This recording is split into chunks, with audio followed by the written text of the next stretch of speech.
रात के करीब 1 बजे होंगे जब अचानक मेरी नींद खुल गई। मुझे बाहर से हल्की आवाजें सुनाई दी। मैंने ध्यान दिया तो महसूस हुआ कि अर्जुन के कमरे की लाइट अब भी जल रही थी। मैं धीरे धीरे उसके कमरे की तरफ बढ़ी। दरवाजा हल्का सा खुला था और अंदर अर्जुन, जो 18 साल का है और मैं 22 साल की हूँ। अब असली कहानी पर आते हैं। ये घटना लगभग 7 महीने पुरानी है। रोज की तरह मैं कॉलेज से आकर अपने कमरे में आराम कर रही थी। उस दिन मम्मी पापा किसी से रिश्तेदार के घर गए हुए थे और मैं कॉलेज से जल्दी घर आ गई थी। मेरे भाई अर्जुन को इस बारे में नहीं पता था क्योंकि उसकी 12वीं की बोर्ड परीक्षाएं चल रही थी। मुझे नहीं पता था कि मम्मी पापा कहाँ गए हैं, इसीलिए मैंने अपने भाई से पूछने के लिए उसके कमरे में जाने का फैसला किया। जब मैं उसके कमरे में पहुंची तो देखा कि वो बेड पर लेटा हुआ पढ़ाई कर रहा था। कमरे का दरवाजा खुला था, इसीलिए मैं 100 बिना खटखटाए अंदर चली गई। लेकिन जैसे ही अर्जुन ने मुझे देखा वो अचानक घबरा गया। मैंने अर्जुन की घबराहट देखी तो थोड़ा हैरान रह गई। मैंने हंसते हुए कहा, अरे क्या हुआ, ऐसे डर क्यों गए? अर्जुन ने किताब बंद की और बोला, कुछ नहीं दीदी, बस पढ़ाई कर रहा था। मैंने उसके पास जाकर कहा, अच्छा वैसे मम्मी पापा कहाँ गए हैं? उसने जवाब दिया, पता नहीं, उन्होंने कुछ बताया नहीं, बस बोले कि देर से आएंगे। मुझे थोड़ा अजीब लगा कि मम्मी पापा बिना बताए बाहर चले गए, लेकिन मैंने ज्यादा ध्यान नहीं दिया। मैं उसके पास बैठ गई और बोली, तेरी पढ़ाई कैसी चल रही है? उसने सिर झुकाकर कहा, बस ठीक ही चल रही है, बोर्ड की टेंशन बहुत है। मैंने हंसते हुए उसका सिर थपथपाया। अरे टेंशन मत ले, तू बहुत अच्छा करेगा। इतना कहकर मैं वहाँ से अपने कमरे में जाने लगी। लेकिन तभी मैंने देखा कि अर्जुन कुछ कहना चाह रहा था। मैंने पलटकर पूछा, कुछ कहना है? वो थोड़ी देर चुप रहा, फिर धीरे से बोला, दीदी क्या मैं तुमसे एक बात पूछ सकता हूँ? मैंने मुस्कुराकर कहा, बिल्कुल पूछ सकता है। अर्जुन थोड़ा झिझकते हुए बोला, तुम्हें कभी डर नहीं लगता अकेले रहकर या जब कोई आसपास ना हो? मैंने उसकी बात सुनी और थोड़ा सोचकर कहा, डर तो कभी कभी लगता है, लेकिन क्यों पूछ रहा है? आओ। वो कुछ देर चुप रहा, फिर बोला, बस यूं ही कभी कभी अजीब सा महसूस होता है। मैंने उसे समझाया, कोई बात नहीं, ये सब नॉर्मल है। कभी ना कभी हमें अकेलेपन का एहसास होता है, लेकिन हम खुद को बिजी रख सकते हैं। उसने हल्की मुस्कान दी और मैंने उसके सिर पर प्यार से हाथ रखा। उस शाम कुछ अलग ही थी। घर में एक अजीब शांति थी और अर्जुन का व्यवहार भी कुछ बदला बदला लग रहा था। मैं अपने कमरे में चली गई, लेकिन मन में एक सवाल घूम रहा था, क्या अर्जुन किस बात को लेकर परेशान है? कल उस शाम का माहौल कुछ अजीब था। घर में गहरी शांति थी और अर्जुन का व्यवहार भी थोड़ा असामान्य लग रहा था। मैं अपने कमरे में जाने के बाद भी उसकी बातों के बारे में सोचती रही। रात के करीब 10 बजे थे।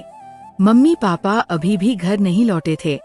मैं डिनर करने के लिए किचन में गई तो देखा कि अर्जुन बालकनी में अकेला खड़ा था, चुपचाप बाहर देख रहा था। मैंने पास जाकर पूछा, क्या हुआ? अर्जुन, तू कुछ सोच रहा है? उसने हल्का सा सिर हिलाया और कहा, दीदी कभी कभी लगता है कि मैं खुद को अच्छे से नहीं जानता, जैसे मैं अंदर से बदल रहा हूँ। मैंने थोड़ा ध्यान से उसकी ओर देखा, मतलब उसने लंबी सांस ली और कहा, बस कई बार अजीब अजीब ख्याल आते हैं, जैसे कि मैं खुद से भाग रहा हूँ। मैंने उसकी परेशानी को समझने की कोशिश की। देख, ऐसा हर किसी के साथ होता है, शायद तू एग्जाम के स्ट्रेस में है या फिर कोई और बात है। अर्जुन ने कुछ कहने के लिए मुंह खोला, लेकिन फिर चुप हो गया। मैंने उसका कंधा थपथपाया, तू मुझसे कुछ भी कह सकता है। निसंकोच थोड़ी देर बाद वो हल्का सा मुस्कुराया और बोला, शायद तुम सही कह रही हो, बस थोड़ा उलझा हुआ महसूस कर रहा था। मैंने उसे गले लगाया और कहा, चिंता मत कर, सब ठीक होगा। चल अब खाना खा लेते हैं। उस रात मैं अपने कमरे में थी। वह मुझे परेशान कर रही थी। रात के करीब 1 बजे होंगे जब अचानक मेरी नींद खुल गई। मुझे बाहर से हल्की आवाजें सुनाई दी। मैंने ध्यान दिया तो महसूस हुआ कि अर्जुन के कमरे की लाइट अब भी जल रही थी। मैं धीरे धीरे उसके कमरे की तरफ बढ़ी। दरवाजा हल्का सा खुला था और अंदर से किसी की फुसफुसाने की आवाज आ रही थी। ऐसा लग रहा था जैसे अर्जुन किसी से बात कर रहा हूँ, लेकिन कमरे में वह अकेला था। ऐसा क्यों हो रहा है? मैं क्या करूं? मैंने उसे खुद से बड़बड़ाते हुए सुना। मुझे थोड़ा डर भी लगा, लेकिन मैंने हिम्मत करके दरवाजा खटखटाया। अर्जुन अचानक चौंक गया और जल्दी से उठकर खड़ा हो गया। उसकी आंखों देखकर मैं पूछा, काऊ, क्या तू सच में ठीक है? मुझे लग रहा है कि तुझसे कुछ परेशान कर रहा है। उसकी आंखें एक पल के लिए मुझसे मिली, फिर उसने नजरें फेर ली। दीदी, मैं कुछ दिनों से अजीब चीजें महसूस कर रहा हूँ, जैसे जैसे कोई मुझे देख रहा हो, कोई मेरे आसपास हो, लेकिन दिखाई ना दे। मेरे शरीर में ठंड दौड़ गई। क्या तेरा मतलब है कि तुझे कुछ अजीब महसूस हो रहा है?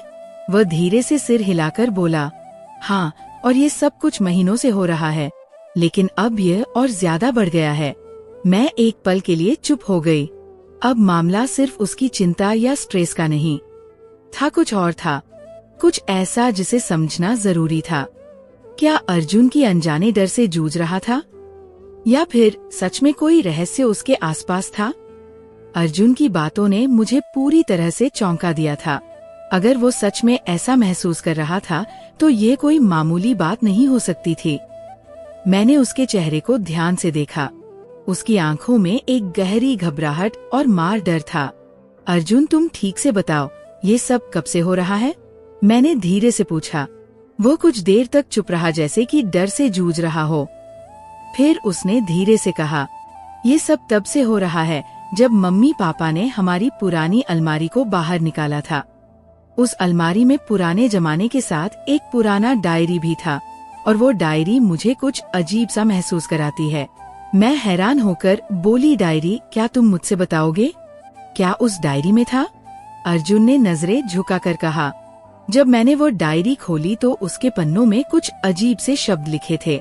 कुछ तो ऐसे थे जिन्हें मैं समझ नहीं सका, लेकिन कुछ पंक्तियां बहुत ही अजीब थी। ऐसा लगा जैसे वो शब्द मुझे परेशान करने के लिए लिखे गए थे। मुझे अब ये बात बहुत अजीब लगने लगी थी।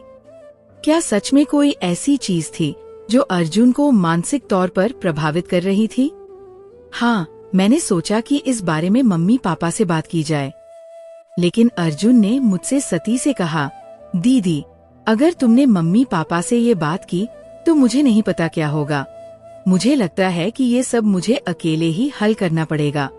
मैंने उसकी बातों को गंभीरता से लिया। कुछ तो था जो उसने छुपाया था, लेकिन अब मेरी चिंता और भी बढ़ गई थी।